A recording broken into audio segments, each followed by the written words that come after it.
Luego tenemos aquí, evidentemente, lo que justifica la dación de un marco promotor de las energías renovables alternativas, que es el potencial.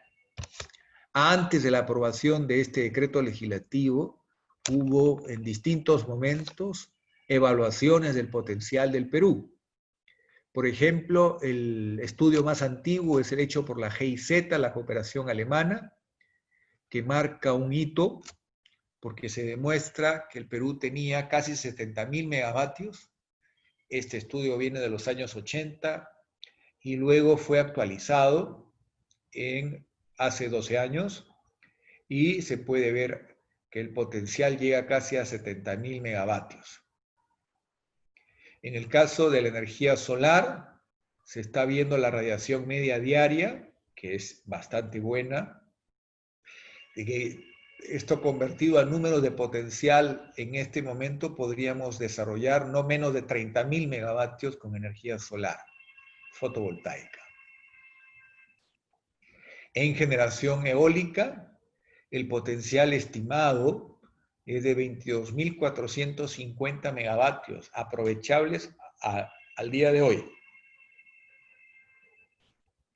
Y en bioenergía estamos hablando de 177 megavatios de aprovechamiento de la biomasa y 5.151 megavatios aprovechando el biogás. Es decir, hay un banco de recursos renovables muy importante que podría reducir la dependencia del Perú a la importación de crudo y derivados del petróleo que viene haciendo nuestro país y que motivan evidentemente un costo cercano a los 4.000 millones de dólares anuales. Esto podría evitarse aliviando los costos de una variable tan importante en el mercado y en la vida de nuestra gente, que es la energía, que tiene un efecto transversal, quizás el más visible en el transporte, pero también en los hogares, en el trabajo, en el estudio y en el conjunto de la vida de las personas. El otro cuadrito que podemos ver es la participación. Y aquí, evidentemente, esta es una foto que varía en función del mes en el que uno tome la foto. La proporción entre gas, agua y energías renovables alternativas. Acá estamos confirmando, por ejemplo, que en el caso del agua es 46.3% la oferta país y el caso del gas es 45.8%, teniendo la energía eólica un porcentaje de 2.2%, la energía solar un porcentaje que es evidentemente de 0.5%, estamos hablando de biomasa, biogás 0.3 y las pequeñas hidroeléctricas que evidentemente nos permiten completar el porcentaje de participación de la red. Lo cierto es que si sumamos agua con red, podríamos decir que más de la mitad de la oferta eléctrica del país es renovable, cierto. Pero ¿cuánto del país es eléctrico en su economía? Entonces nos damos cuenta que la mayor parte del país utiliza derivados del petróleo, porque no toda la economía peruana está electrificada. El transporte no es eléctrico y falta modernizar muchas facetas de la economía peruana para seguir la tendencia mundial a ir reduciendo el uso de los derivados del petróleo hacia productos eléctricos, hacia la electrificación de la economía. El cambio más retador está en el tema del transporte. Es allí donde más se está produciendo este cambio y es un reto para todos nuestros países. La electromovilidad va amarrada a una matriz renovable. Si el Perú tiene casi 50% con gas natural, la electromovilidad está condicionada, evidentemente, también a una matriz eléctrica que depende de un alto porcentaje de un derivado de los hidrocarburos. Entonces, tiene que haber una secuencia coherente para avanzar en la participación de las energías renovables en la oferta eléctrica, tanto como se avance en la electromovilidad. Acaba de aprobarse el plan oficial y el porcentaje estimado de participación de la electromovilidad en el Perú para el año 2030 es de solo 5%. Es decir, es un porcentaje muy pequeño. Algunos especialistas habíamos propuesto que sea no menos de 10%, pero eso está sujeto a decisiones políticas, a incentivos. La gran pregunta es qué hacemos con el 95% restante. ¿Va a seguir usando mayoritariamente diésel y siendo una flota vieja de transporte? ¿O debemos seguir la fórmula que prima en el mundo, que se llama la transición energética, que ha hecho que se vaya a una combinación entre gas natural y energías renovables? Eso lo hace Alemania, Corea, Chile, Colombia o China. Un uso eficiente del gas, no tanto en electricidad, sino principalmente en transporte, en hogares, uso directo y en industria.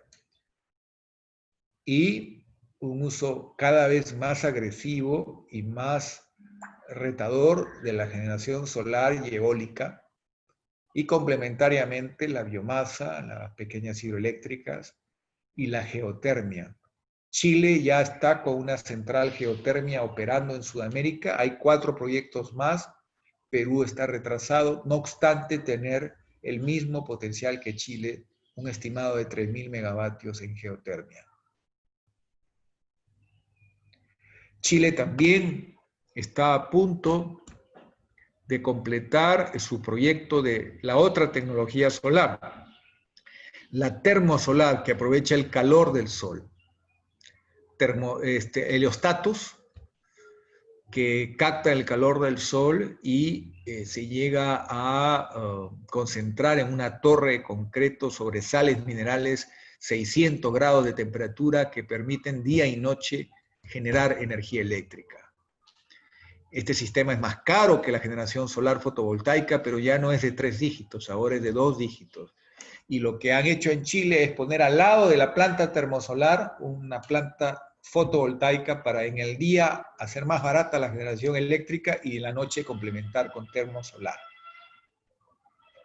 Entonces, este es un esquema revolucionario que juega con la otra, con el otro avance tecnológico, el del almacenamiento de energía. Hoy las baterías son más grandes y cuestan 2 dígitos también. ¿Qué significa eso? Que en cada una de las subestaciones que tiene el Perú pueden instalarse estos grupos de baterías que permitirían almacenar energía del viento y del sol para atender las necesidades en la noche. Pero todo suma al costo. Pero el avance es que ya no es mayor a $100, sino menor a $100. Dependiendo de la tecnología de la que estemos hablando, puede costarnos entre 70 y 80 dólares megavatio hora la combinación para tener energía 24 horas al día. Obvio, evidentemente sigue siendo más barato con gas, pero la generación con sol fotovoltaico sí puede estar por debajo de 20. Y viento sí, de forma similar. Entonces, esta es la, digamos, la canasta de oportunidades para el país en materia de diversificación de la matriz y los retos que tenemos por delante para producir un cambio importante en nuestra economía y en favor del ahorro y la productividad y la competitividad del Perú. Hasta aquí quisiera preguntar si hay alguna duda, interrogante, aclaración.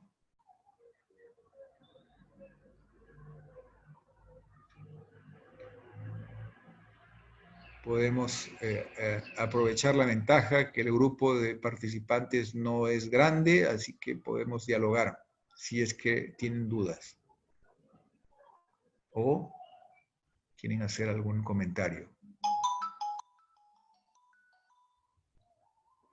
Bueno, entonces sigamos.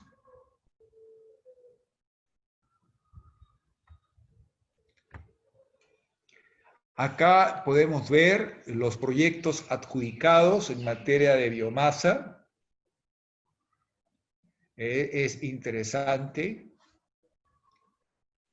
Estamos viendo para Monga 23 megavatios. El grupo WOM ha complementado el avance en el desarrollo tecnológico de este complejo históricamente centrado en la producción de azúcar, y utiliza el bagazo de caña para alimentarse de energía y al mismo tiempo entregar excedentes al sistema interconectado nacional. Esto es extraordinario porque le permite a ellos ser más eficientes. Al mismo tiempo, tenemos la planta de Huaycoloro de Petramax, que genera 4.4 megavatios. Esto es también evidentemente muy importante porque en el Perú ha sido el primer proyecto en utilizar la basura para generar electricidad. Es decir, hay un gran relleno sanitario en Huaycoloro, donde se lleva la basura de buena parte de los distritos de Lima, la basura evidentemente que es biodegradable, y esa basura aislada del oxígeno entra en un proceso de putrefacción y se produce un biogás natural. Ese biogás lleva a su quemado y a la producción, de la generación de una turbina, y se logra el beneficio de la electricidad a partir del biogás. Es bien interesante, ¿por qué? Porque esta empresa tiene el mérito de haber presentado un expediente para bonos de carbono por el manejo del relleno sanitario, pero también tiene otro aprobado para bonos de carbono por la generación eléctrica a partir de una energía renovable. Entonces, todo suma a una tasa interna de retorno muy competitiva. ¿Por qué no ha funcionado este esquema en otras ciudades del Perú? Hay que decirlo, porque tenemos un problema serio de falta de contribución de los ciudadanos en pagar oportunamente el arbitrio de baja policía por limpieza pública y relleno sanitario. Es decir, si no se hace caja, ¿cómo garantizas el pago de un servicio tan importante? En el caso de Lima, los distritos de la llamada zona moderna de la ciudad o Lima tradicional han permitido que se garantice el pago del manejo del relleno sanitario para la producción y generación de electricidad. Entonces, estamos aquí viendo los proyectos. También podemos ver aquí el proyecto de generación eólica en el caso de Talara. Estamos viendo también, evidentemente, Cupiznique, Pacasmayo en La Libertad. Estamos viendo en el caso del departamento de Ica más proyectos de generación eólica, y evidentemente todo esto ayuda a mejorar y diversificar la oferta eléctrica en el Perú.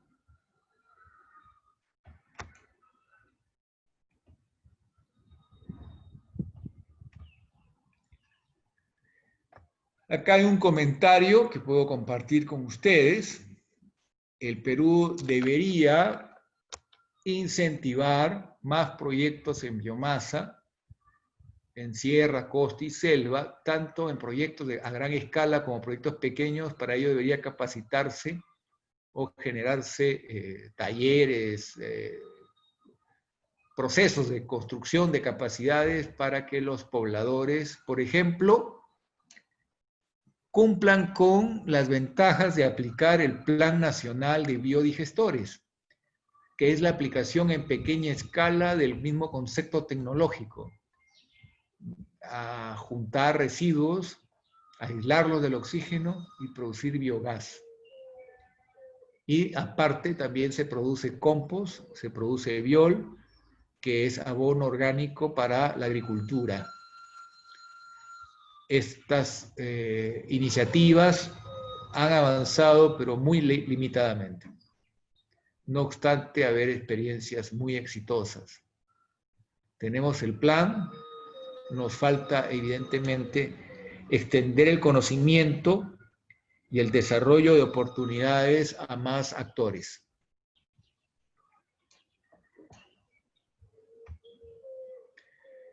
Aquí tenemos un ejemplo de un biodigestor de una empresa. Esta empresa evidentemente utiliza un modelo tecnológico porque hay algunas que vienen también de China que son de concreto, pero evidentemente es la tubería del biogás, y esto puede evidentemente generar beneficios dependiendo de la actividad en la que se encuentre uno. En el caso de Lima, un problema serio de salubridad era lugares donde había granjas de chanchos en casi muchas de las viviendas. Con el uso de estos biodigestores se ha obtenido más ingresos y se está obteniendo más salud gracias al desarrollo de estos biodigestores. Y se puede diversificar la oferta de bionegocios. Es extraordinario lo que se puede lograr. Hay una provincia en el Perú, en el norte, por ejemplo, que tiene un gran potencial de biomasa, que es Morropón. Estamos hablando de una zona donde evidentemente hay ganadería y hay oportunidades para el desarrollo y mejoramiento de la vida de los agricultores o ganaderos familiares que existen en el Perú. Estoy hablando de la zona conocida como La Matanza, por ejemplo, en el departamento de Piura.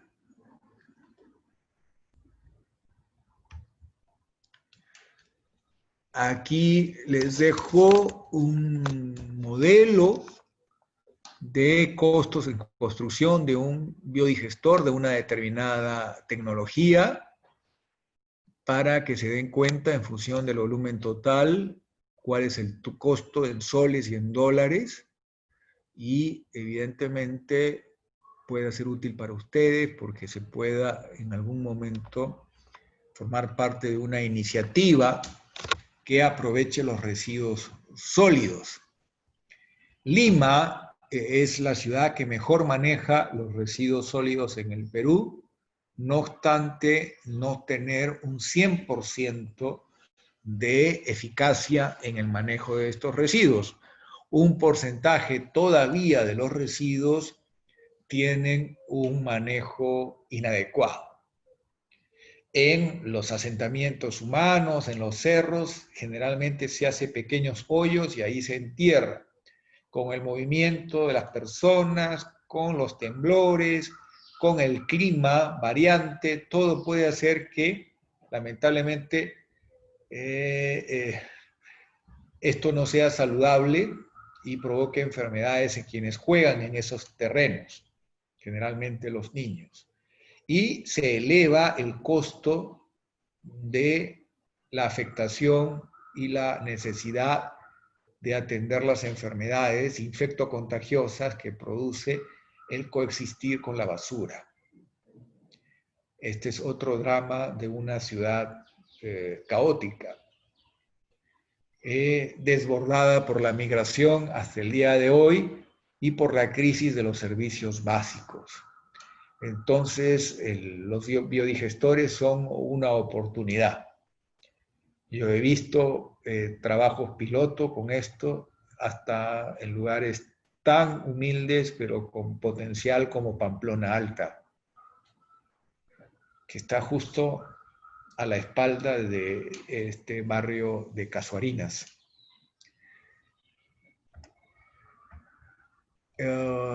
Tenemos modelos concretos de experiencias exitosas en el desarrollo de la biomasa, no solo con los proyectos de utilización para energía eléctrica, sino también en el caso de la aplicación del Plan Nacional de Biodigestores, en el caso de Arequipa, en el caso de Cajamarca y en el caso de Madre de Dios. Voy a citar uno de ellos. El caso de Cajamarca, hemos logrado que un colegio nacional entregado en administración a fe y alegría haga que los niños obtengan equipamiento moderno para su educación y aprendizaje, vendiéndole abono orgánico a un exportador, a un inversionista chileno que produce arándanos orgánicos.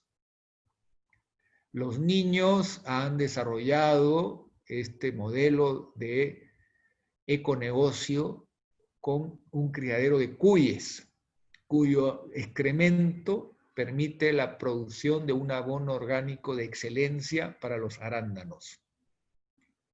Es un ejemplo extraordinario de lo que puede hacerse en una cadena de valor y ayudar evidentemente a la mejora educativa de estos niños. En realidad hay oportunidades, pero todo tiene que ver con el conocimiento. Estas oportunidades también se dan en la Amazonía, en el mundo andino y en la costa peruana.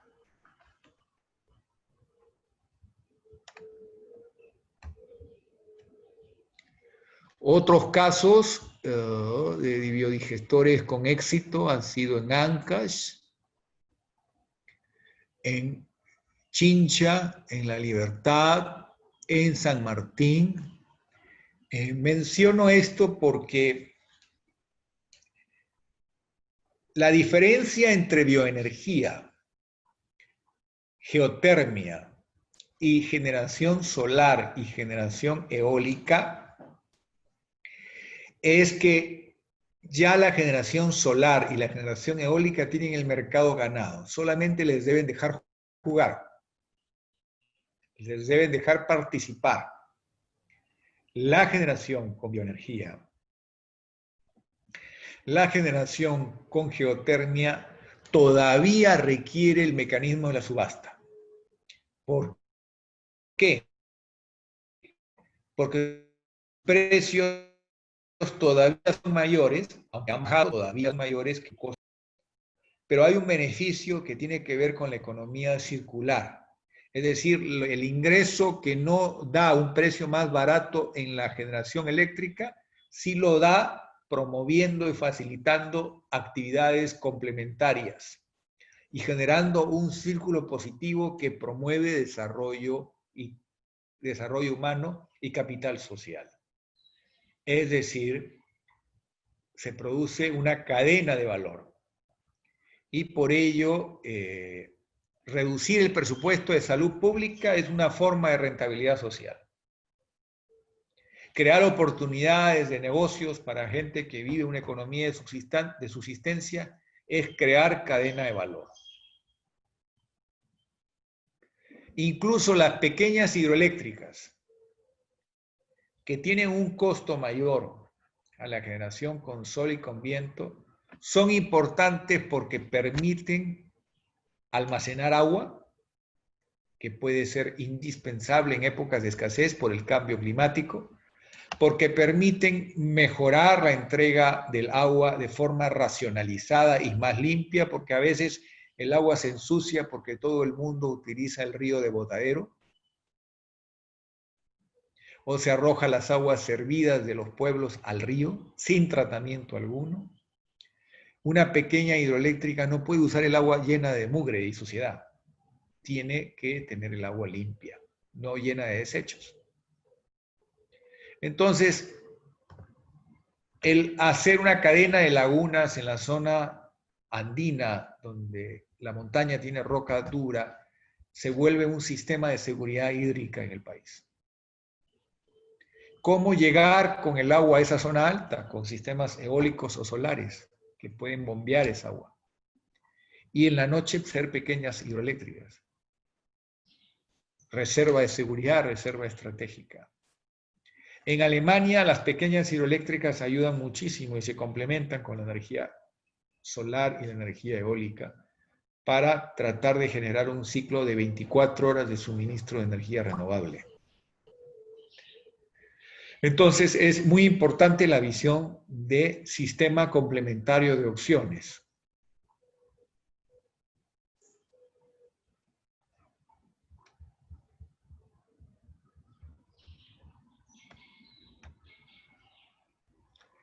¿Por qué no hemos tenido el éxito esperado en el Plan Nacional de Biodigestores, que es una línea complementaria en el desarrollo de las energías renovables? Porque tenemos que reconocer que no llegó a ser política pública, más quedó limitada a una política municipal de los distritos, con lo que su avance ha sido lento, y falta trabajar el conocimiento de las oportunidades que se ganan o se pierden por el impulso de la bioenergía. Hay necesidad de un proceso de evaluación permanente y actualización para incentivar las inversiones conocidas como sostenibles. Y esto evidentemente es materia de reflexión.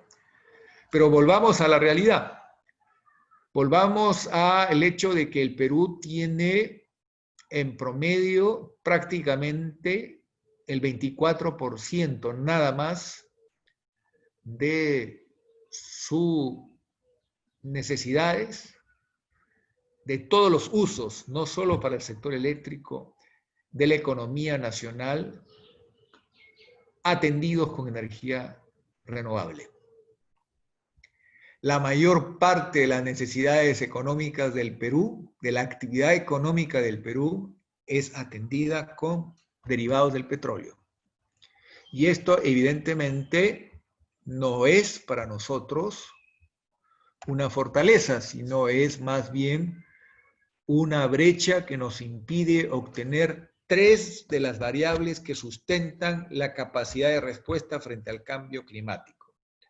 Lo que está recogido en el Acuerdo de París, firmado y ratificado por el Perú, que es gradualmente reducir la dependencia de nuestro país al petróleo, gradualmente sustituir el petróleo o los derivados por energías renovables para producir menos gases de efecto invernadero. Entonces, aquí podemos ver los datos duros que nos muestran evidentemente que la participación de la electricidad en la economía peruana no pasa del 10%. Eso denota un país que no forma parte del conjunto de países desarrollados. La electricidad tiene un peso todavía limitado o reducido en la economía peruana. Debería ser más. Se acerca al porcentaje que todavía tiene la leña y evidentemente nosotros tenemos mucho que hacer para una matriz que no sea hiperdependiente de la importación de productos derivados del petróleo.